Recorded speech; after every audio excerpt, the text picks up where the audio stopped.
Welcome to Beyond the Field, staying on track without tripping. I'm Mark Harris, the coordinator of the Recovery Center, which is Lane Community College's Substance Abuse Prevention Office.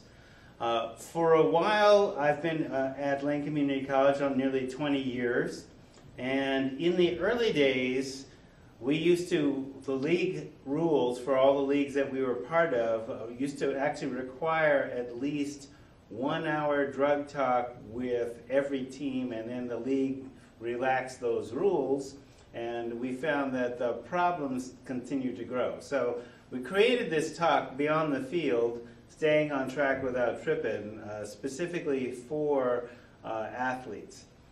Now, when I look at the athlete scholars, and the official party line with college is that you are scholars who happen to be athletes. The idea is that for the role models in my life, that athletes were both scholars and activists. They didn't just perform on the court or on the field or on the track. They also excelled in life. So that when I had, for example, role models like Paul Robeson, who was on the All-American in 2 positions in football and also in basketball, as well as being a civil rights activist. Kareem Abdul-Jabbar, who was with UCLA and also the Lakers, being a scholar, doing Black history as a scholar. Paul Robeson being a civil rights activist. My uncle Burl Toller, who was not only part of a football team that encountered segregation, he was also the first African-American NFL ref in history. So, but at the time that he was an NFL ref, he was also a principal within San Francisco Unified. One of my personal role models is my father, who was, or is still, a psychiatrist, and this is a group shot of his basketball team. And recently at the University of Oregon, John Carlos came to talk about what had happened in the '68 Olympics, where the 3 people that are pictured on the stand, Peter Norman, Tommy Smith, and John Carlos, it was basically the Olympic Project for Human Rights. Now, history's kind of painted that as a black power thing, but actually it was a number of athletes concerned with human rights, because what had happened in Mexico City was that 2,000 people died just before the Olympics took place, and they were commemorating that human rights violation as well. And many people were considering a boycott of the Olympics. Now, beyond the field, the lifetime goal is life balance after sports. So within sports, there's optimal physical, mental, emotional, even spiritual balance towards the goal of performance within the confines of a particular sport. But you are student athletes. So you're human first, then a lifelong student, then an athlete. And that's kind of like the priority that we're going for here in terms of talking about this class and this particular presentation. So you're human first, then a lifelong student. So learning takes place outside the classroom, then an athlete for the times that you're an athlete. And even while you're doing all those things, you remain and you become an optimal human being while you're doing that. So John Carlos asked this question in a recent presentation at the University of Oregon, and he talks about, he still coaches track at Palm Springs High School, and he basically asked his scholar athletes, are you going to school? Is school something that's happening to you, or just going through school? In other words, through the motions. You have to feed yourself, and books are food for your life. So a lot of times people don't even pick up a book unless it's required for a class. But he's basically saying that your brain and your mind and your emotions and your heart and your spirit also require food, and if you starve them, then you become less of a human being for it. So he's saying that athletics is like a stepping stone. it's over before you know it. And basically, he's talking about the perspective of being a collegiate athlete, an Olympian, a medalist. Basically, he's talking about the time that you can athletically perform in your life is relatively limited, and you still have most of your life to live after your career is over. So your performance, while you are able to perform as an athlete, can inspire others to excel in whatever endeavor they aspire to, and that's part of your role, not simply just being an entertainer. Athletes who are activists kind of must break the rule that people obey their oppressors must follow. And so when we're talking about one of the things that's happening in the news right now is the whole Penn State child sexual abuse scandal, which had been going on for close to 40 years, and there was a whole culture of, it was almost like a cult, basically protecting these child rapists that were coaches. And even though they weren't necessarily raping their own athletes, lots of athletes and lots of people in the community basically colluded within that particular community. So there's often the fear of offending their oppressors or exposing oppression. So even if it isn't you, you basically fear dealing with these people who are doing wrong just because of your association with sports. And that's not exactly the thing we want to encourage as citizens or as scholars. So athletes are often relegated to a position of simply being part of an entertainment industry. And as such, they're often seduced by the possibility of a large paycheck eventually, but only if you're able to perform both physically and mentally. Now, we find that while this is a noble endeavor, most people who go through collegiate athletics are not going to go pro. In fact, if you think about it, in all of pro sports, there's really less than 3,000 jobs altogether. And your chances of becoming a doctor or a lawyer are greater than becoming a pro athlete. So scholars perform mentally after the field activities are over as well as during them. Beyond the field, you have to train for performance. And one of the greatest threats to that performance is various types of addiction. Now, some of these addictions, now again, understand I'm the drug counselor for the college, so I deal with this kind of stuff every day. What I find is most prevalent is what I call induced ignorance addictions. They're the primary ones that should be of concern. And I'll go into what those are in just a little bit. So if you look at athletics as an entertainment industry, just like movies, just like TV, just like rock and roll, you have this entertainment industry where we are basically willing to almost overlook various forms of addictive behavior as long as the person is able to perform. And we find this is kind of like damaging to people long term. So as long as you perform, and basically with athletic performance, it's also your natural ability versus performance enhancement and pain management. And this is where we find addiction entering in, both as a performance enhancing aid and also pain management if you get injured. So, but as soon as you can't perform, you're often left with a problem that was generated by the drugs that you took to be able to perform or manage your pain. So one of the things that I often use as the illustrative statement, legal drugs used the way the manufacturers intended kill more people every day than died at 9/11. So this is based on the year 2000 Surgeon General statistic. So we're talking about every day more people die from legal drugs than died at 9/11. And that was starting in the year 2000. So we're now in late stages of 2011. You can imagine what this is, and I can break that down individually. So that year, the year 2000, that represents 750,000 people died from legal drugs alone. And during that same time period, 14,000 people at least died from illegal drugs. So legal drugs, for example, then are killing more people than illegal drugs. And these are not even things like drunk driving. These are drugs used the way the manufacturer intended, and that used the way the manufacturer intended, those legal drugs, and I'm talking about tobacco, alcohol, pharmaceuticals, kill more people than every day than died at 9/11.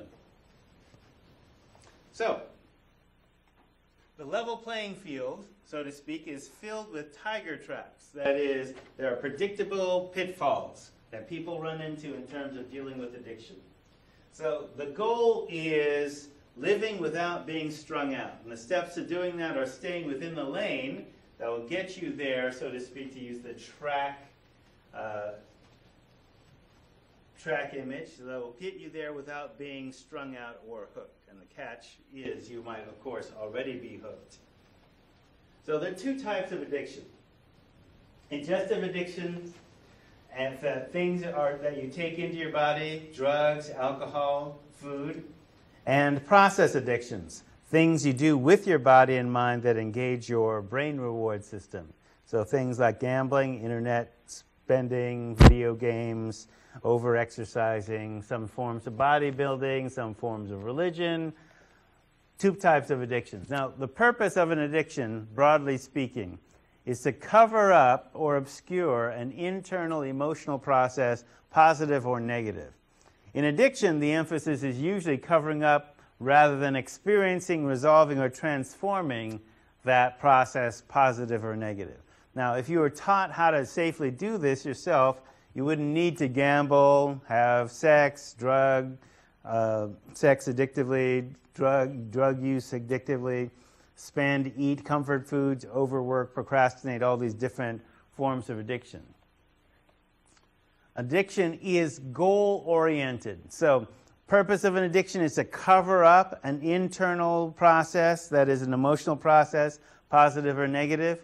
An addiction's goal is that any addiction is goal-oriented. So anything, whether it's a substance, the ingestive addiction, or a process addiction, can be addictive if it's psychoactive. That is, if it changes how you perceive, think, or feel.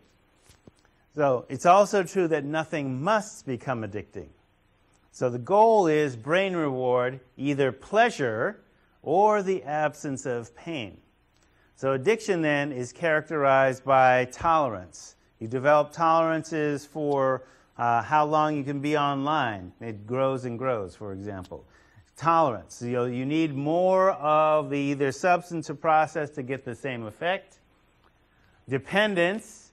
The substance or process is required for you to feel or function as if you're normal. And withdrawal. In the absence of the addictive experience, it's basically the opposite of the effect. Withdrawal is often the body's attempt to return to normal, for example, if it's an addictive substance.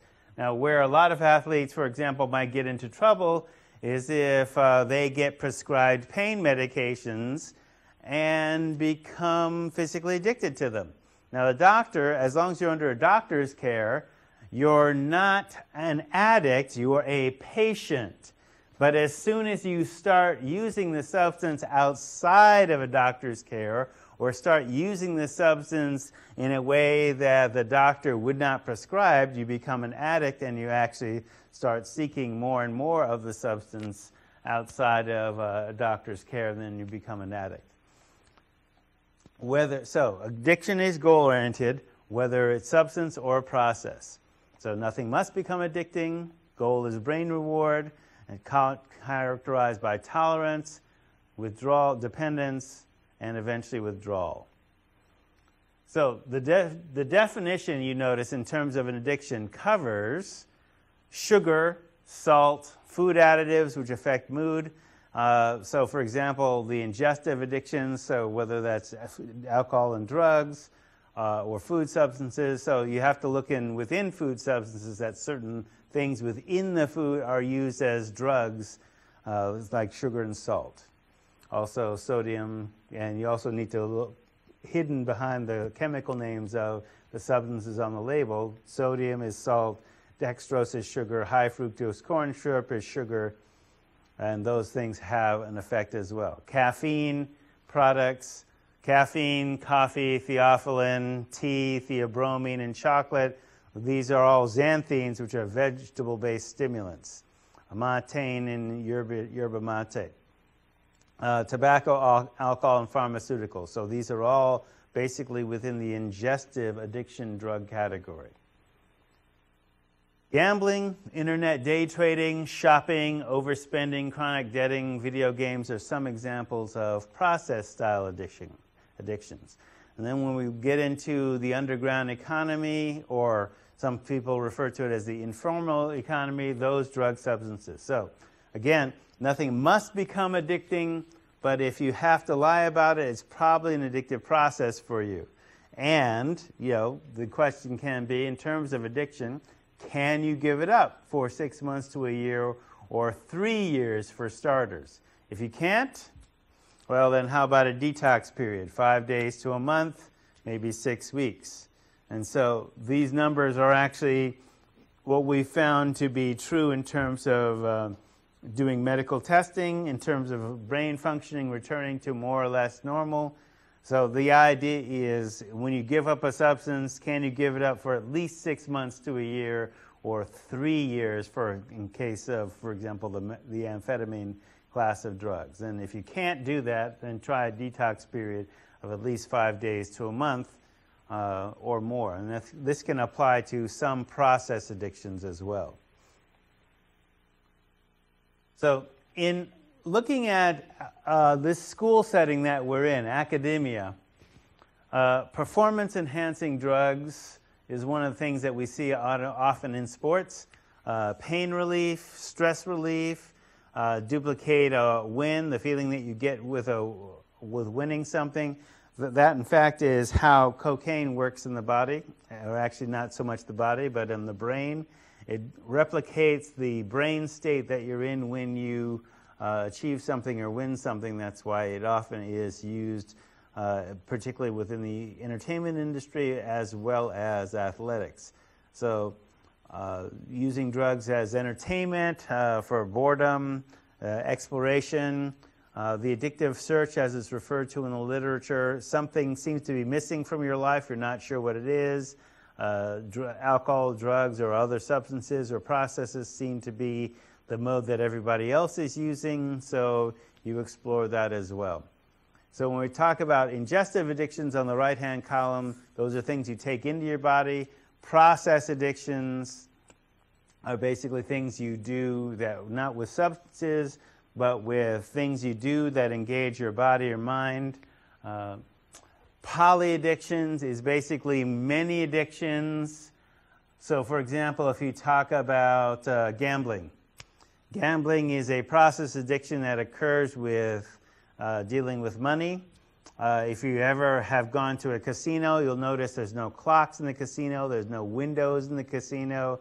It's basically designed as an environment to distract you so that you are not aware of the amount of time. So even if you were to set limits on your spending, the environment supports you essentially emptying your wallet.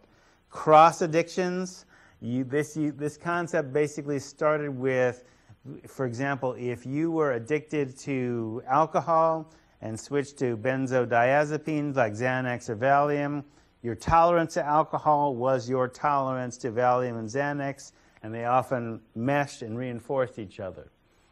So we found this also happened with other substances, so that people who became strung out on amphetamines, for example, once they stop the amphetamine use, they become strung out on high-risk behavior, things that got their adrenaline going.